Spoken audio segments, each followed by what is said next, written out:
আসসালামু আলাইকুম। আশা করি সবাই ভালো আছেন। আলহামদুলিল্লাহ আমি অনেক ভালো আছি।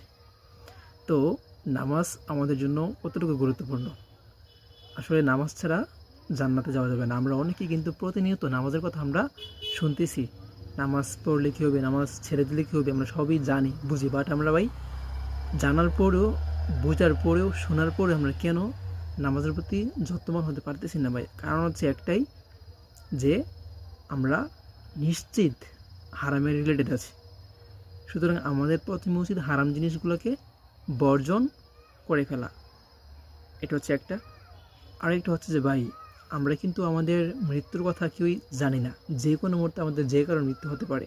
চিন্তা করে দেখেন যে আমাদের দাদা দাদি, পূর্বের মানুষ সবাই কিন্তু আপনার মতো একটা সময় এরকমভাবে তারাও ছিল দুনিয়াতে, বাট আজকে তারা নাই। তার মানে এই যে আমরা একটা দিন এই দুনিয়াতে থাকবো না। সো আমাদের এখান থেকে শিক্ষা নেওয়া উচিত যে নিজের আমলনামাকে আমরা যেন গুছিয়ে নিতে পারি।